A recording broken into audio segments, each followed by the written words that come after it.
evening, everyone. Welcome again to Hellenic TV. I'm here with Alexios Gennaris at our table for two, which is our regular discussion about things happening in the world of charity, in the world of mental health, and in the Greek community of London. I've lost count how many we've done now, Alex. Probably 4 or 5? I think we're on number 4. Something like that. I think. Okay, so let's kick off with our usual structure.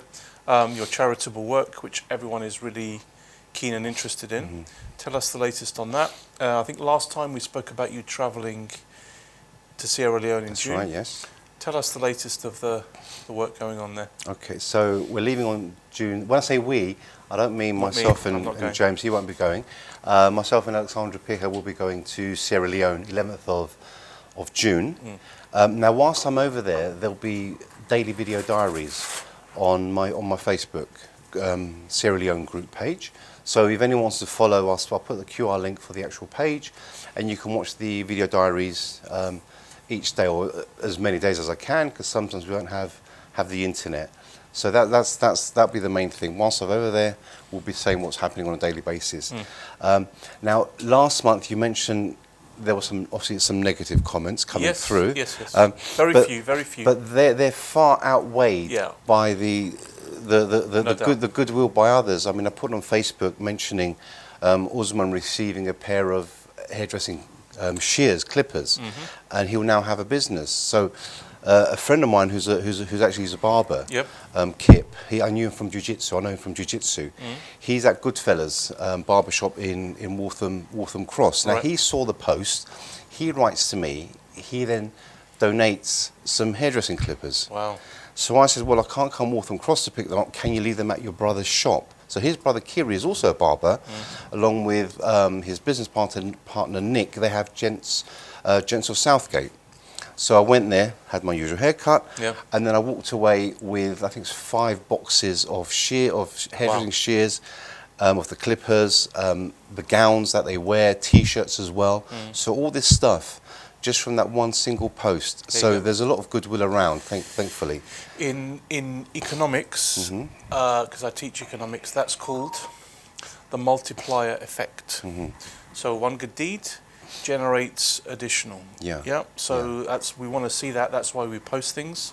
We ignore the nasty comments, and we thrive on the good comments and the goodwill of people like Kip and Kiri and Nick as well. Fantastic, thanks for your help. And it's going to help people out there tremendously. Definitely. Brilliant. Now, whilst in Sierra Leone, obviously we've got lots planned, but prior to that, I'm going to miss a match between Labrum Athletic versus Salon Stars. Now that's organised by the CEO of Labrum Clothing Manufacturers, and he's a Sierra Leonean. He came to England, studied here, and he's now got this company, Labrum Clothing Manufacturers. That's Tode Dumbuya.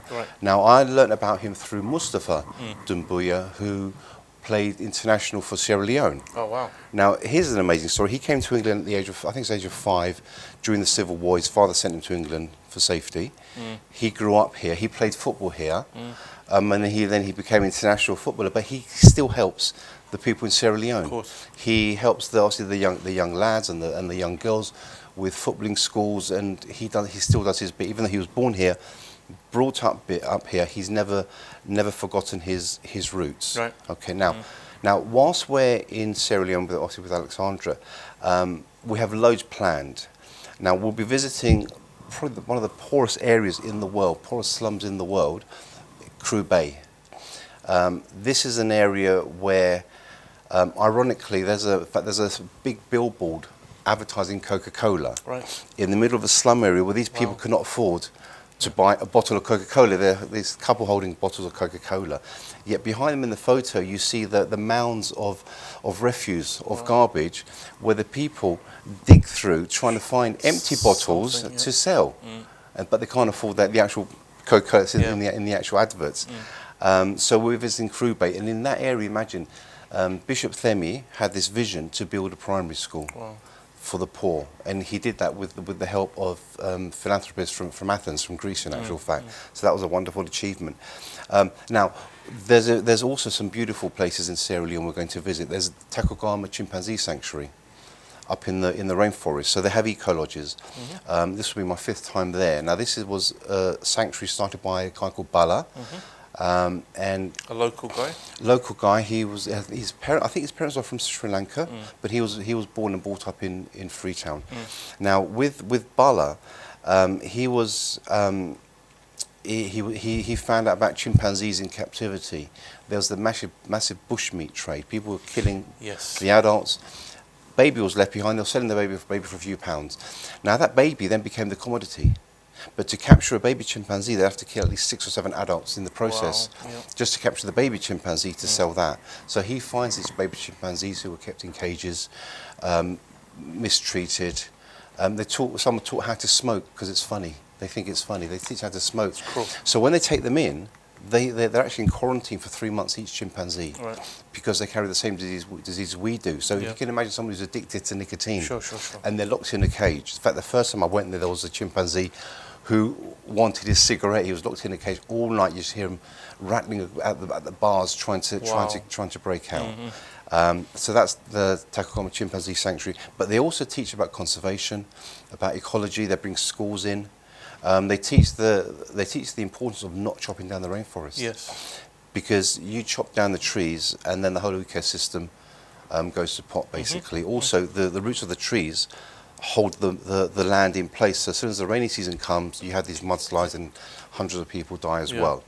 So that's that. Now, as well as that, we're going to Tokay Sands. Now, Tokay Sands is a beautiful retreat where you get away from Freetown as well. You get away from the noise.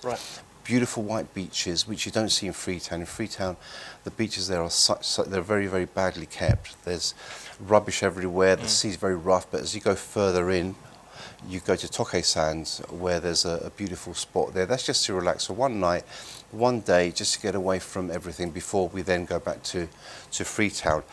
Now, finally, when we organise our visas, there's a company called Visit Sierra Leone, VSL, Travel. Now, they arrange our visa within 2 working days. We have our visa online. They do excursions. Our airport transfers will be organised through them. And it's such a godsend, because when you come out the airport, you've been to Africa. You come out the airport, and there's so many people trying to get you into their cab, get you here, get you there. You don't know who to trust. So thankfully they do. They also do excursions. When I'm over there, if I'm stuck and I need advice, I'll write to them. Within a few hours or an hour even, they reply and just to let me know what to do. So that's Visit Sierra Leone.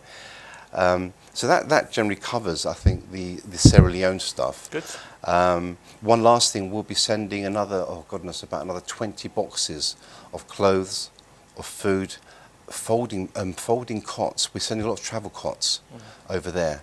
They're so handy, because originally I was sending the giant cots, the ones that sit there. But if there's a flood or a fire, the cot stays there. The folding cots, you pick it up and you run out. So at least you can save some of your property as well as of your family. When's the event you're doing at the Clissold Arms to collect? That was last week, James. Did I miss it? No. We're now in June. Okay. Yeah, so this obviously the show comes out in June, so it would have been, it's not for a while for us, since we're recording today. It's not for a couple of weeks, on the 11th of May. Good. Which we'll report on that after it's happened, which very is good. before it's happened. I like it. Okay. I like it. It's very confusing. It's confusing because we record today, but it goes out in a month's time, so anything that's happening next week is actually, has passed. No problem. Yeah, so that's Sierra Leone covered. Marvellous. So let's move to our sort of middle theme is well-being, mental health. Particularly wanted to talk about DSA today. So tell us what DSA is and the importance of it, the broad nature. Okay.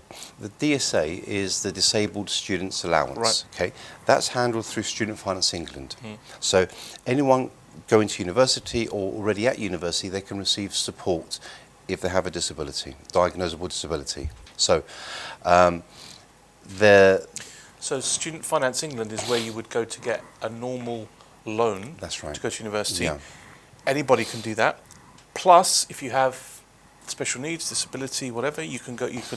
This is additional. That's right. Right. And I mean, it's an extensive list of support and also who they can support. Right. So first of all, there's specific learning difficulties. So you have dyslexia. They list the conditions. Yeah. So dyslexia is the most common. Always has been, probably always will be. Then there's dyspraxia. Dyspraxia is not as well known as dyslexia, but it often goes hand in hand or even separate to dyslexia. What is that? Dyspraxia is, now this is a topic. Give us the one sentence answer. The one sentence. Okay, it's if you break it down into two Greek words, dyspraxia, it's the difficulty in movement, Okay. but it's more the thought process involved in that movement. So as a very, very quick example, if someone throws a pen at me, I catch it. Right. Someone with dyspraxia, what might happen is they might fumble it or drop it. Yeah. So what happens is the eyes see the pen.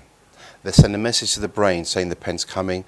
The brain sends a message to the hand saying catch, but it's not a clean movement. Right. Because So somewhere is that okay. thought process is severed at some So point. in early years, you'd call that motor skills That's right. development. So loads, and there are loads of names for it. Even I think clumsy child Yes, syndrome. yes, There's yes, loads yes, of different yes. names to it, but Yeah. dyspraxia. But adults have it too. Oh yes, definitely, definitely. And it's not something. It's not something. I believe you're not born with it. You develop it as you go along. Oh, okay. Okay. So that is a subject literally in itself. Then there's ADHD. That's becoming more common as a diagnosis nowadays. But the ADHD can be covered under specific learning difficulty, or in some instances, mental health illness, through drugs misuse, for example, and then the brain is constantly working through Tourette's. So there's different reasons to have ADHD. So it can be diagnosed by a GP, Right.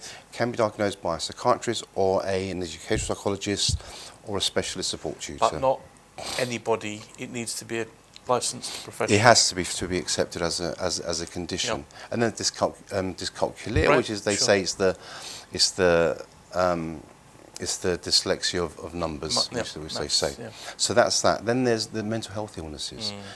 We mentioned before, anxiety disorder is more accepted now as a condition where it never used to be. So there's anxiety disorder. It's also rising. I'm always reading about an increase in diagnoses. I think, it's not that it's rising, it's always been there. It's Now diagnosed. it's more diagnosed Yeah, and yeah, more yeah. recognisable as well. So then there's also schizophrenia, some of the more Extreme. serious conditions, and then you have bipolar, and then you have borderline personality disorder, which I find is the most dangerous one of all to have, and then a whole variety: schizoaffective disorder, OCD, and what have you. So if that person has a diagnosis of any of these mental health illnesses, they can go through the DSA process. Right. Post-traumatic stress is a big one as well. Now, Right. once again, that's a topic in itself. I've had students come to me with not knowing what's wrong with them. They have some form of anxiety, and they've told me about the trauma they've been through. In fact, there was one lady from Sierra Leone, and what I've done, I said, look, go to your GP, mention the mood you're going through, mention all the emotions, and you'll have a diagnosis of post-traumatic stress, which they do, and then they get the support. But you need that diagnosis. That's the most important thing. Fair enough. All of this is available through the DSA, so through the gov.uk website. So gov.uk, and then type DSA as a search, and all this information is there. Now, there's also sensory impairment. So you get blind students, or those with visual impairment. Yes. You get profoundly deaf, or those with partial hearing. That used to be, I'm not sure if it is anymore, it used to be that after dyslexia was the most common disability at university level, but it's one that had the fewest students coming through. Some students would just not admit it. Some didn't want others to know it. Others didn't know they had it. They just have the TV on loud, except that's how they listen to the TV. So they will also have support. Then there's physical and medical conditions. So you might have a physical disability whereby mobility is affected. You might have a medical condition such as thalassemia, sickle cell anemia as well. Those going through with waiting for kidney transplants. We've had quite a few students as well, also those on dialysis. So there's a whole variety. Now, a disability is an impairment of some sort, whether it's cognitive, whether it's emotional, whether it's physical, that prevents you from studying on a par with your fellow students. Although these people may have their own set of skills, they're still not at the level of other students. And I think under the DSA, they've had, the disability has to last for at least a year. So for example, if someone has a serious car crash, God forbid, and it's going to take over a year for them to recover, even if they're at university, they can apply for the DSA, and then they'll get support. Okay. Now, the sort of support available, first of all, is the biggest thing has always been the laptop, the computer. It used to be that they receive a computer with specific software, and they get everything for free. Now, if you're recommended an actual computer, laptop, you have to pay £200 towards it. Right. If you already have a computer and you just have the software, you pay nothing towards it. So in the case of dyslexia, there's screen readers, the programs that will read the text to you. Got it. Yep. They'll get a scanner, so they can scan pages from books onto the computer and then have it read to them. Then they can pick up more meaning that way. Mind mapping software. There's quite a few on the market. I used to use MindView. Yeah. And that's for getting all your ideas out on the. I used to use something like that. Was it MindView? Something like that. Yeah, Excellent. MindView is a business orientated tool. Yeah, exactly. And also it does your book references. You can actually write in the title of the book or the ISBN number, and it finds you all the referencing information. It saves it. Yeah. And then when you transfer it into a Word document, you have your reference at the back. Yeah. So there's that as well. Also can produce timelines as well, which is quite useful. Then there's for note taking the software that will record on the laptop the actual lecture. Good. Some students will receive a voice recorder, digital voice recorder. Then there's some medical students will receive a medical dictionary as well. But all this is up to obviously the student financing who have to approve everything. Yes. That's very important to say. What if you've got a previous diagnosis from a professional? Does that stand, or does the DSA process require additional? No, it stands. It stands.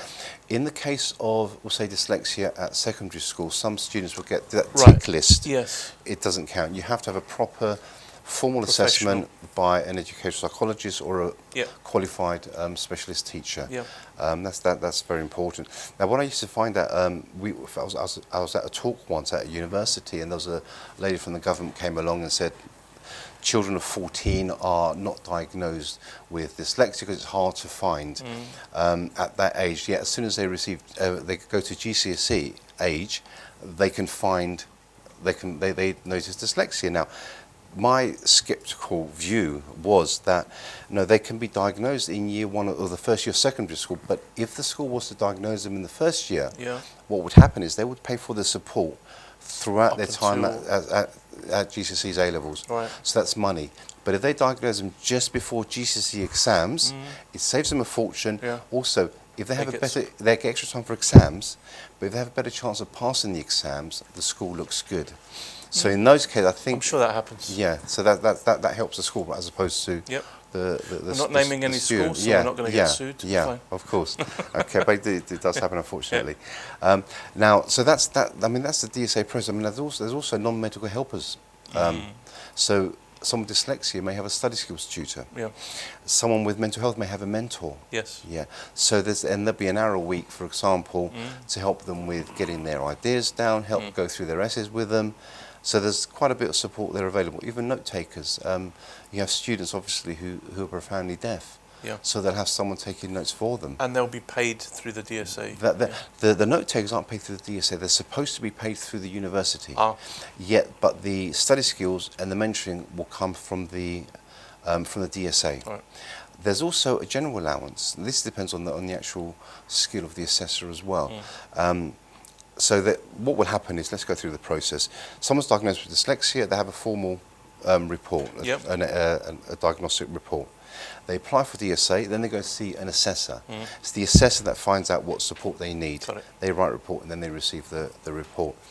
So with the general allowance, if for example someone's got a physical disability, or someone's got some sort of mental health illness and they can't always attend the library to read to see the reference books, they can buy these books and receive that money back from the DSA. Also, there's a travel allowance. So if someone struggles to get on a bus because of physical disability, even for mental health illness, I had one student, every time she went to the train station, if a train went past the platform, one that was going through, she felt as though she was going to be sucked in, and so she would miss her trains. So she received a minicab to university. So there is a lot of support there, but it's very important that anyone now going through A levels look into the DSA from now. They can apply from now.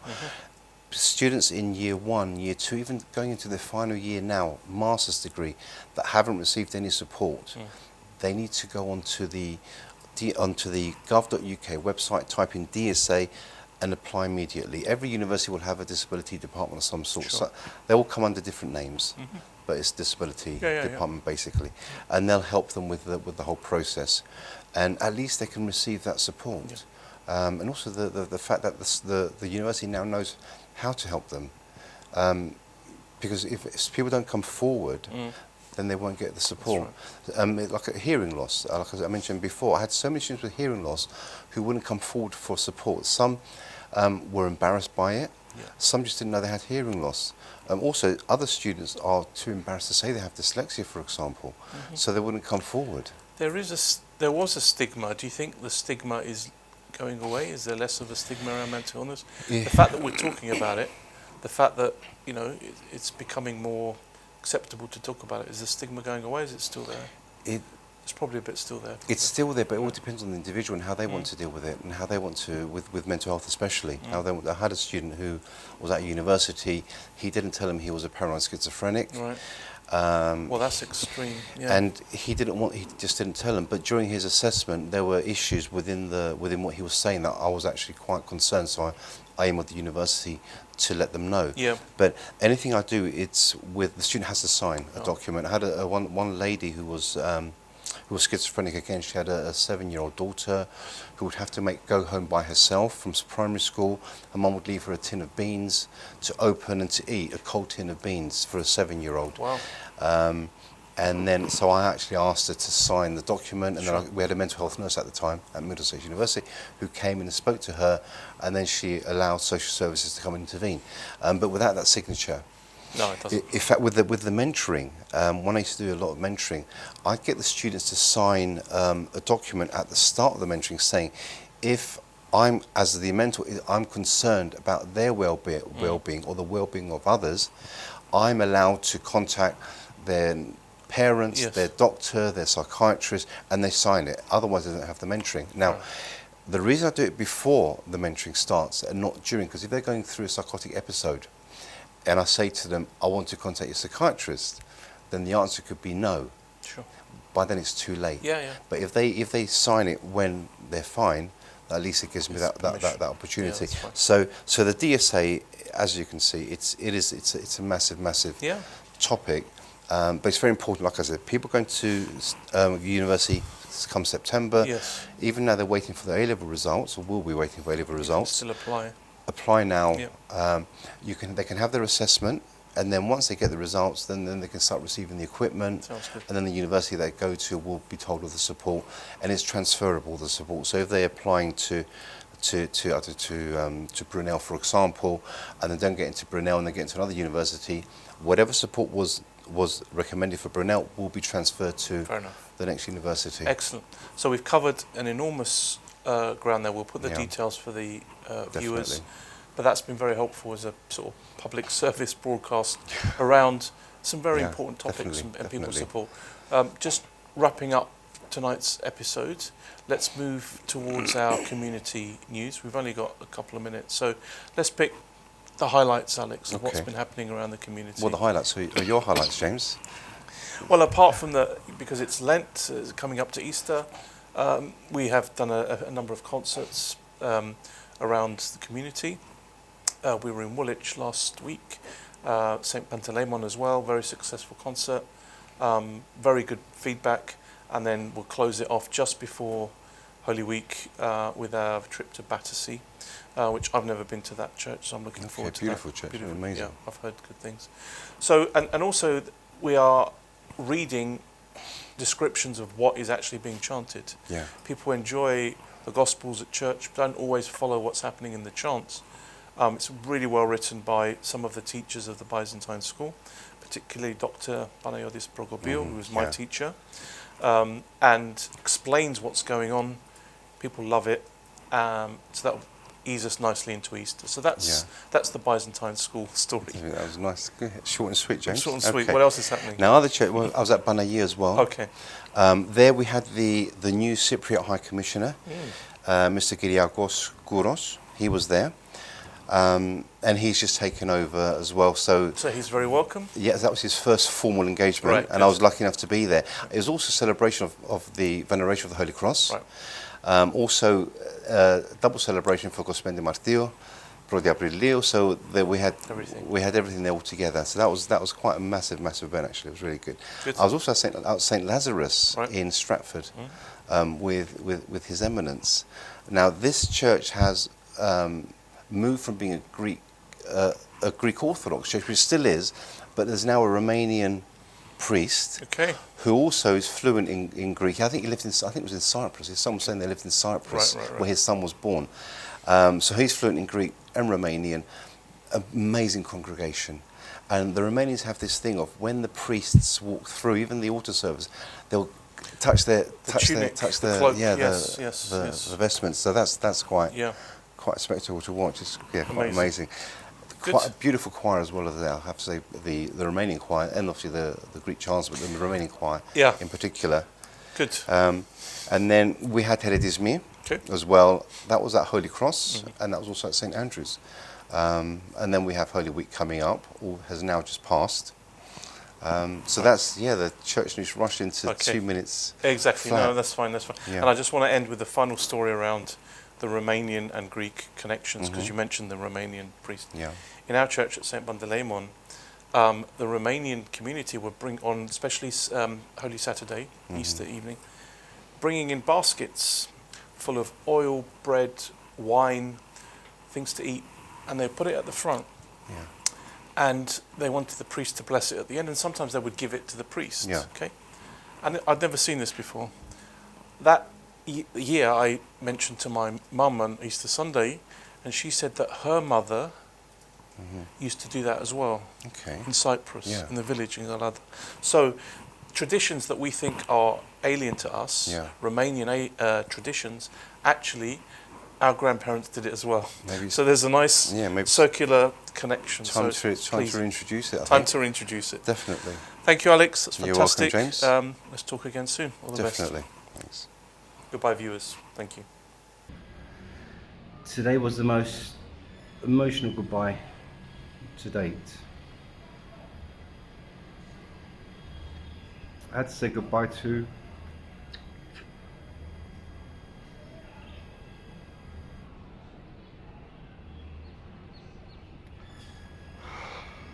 baby Alexios, to baby Jagovo, to Vasiliki, Stephanie,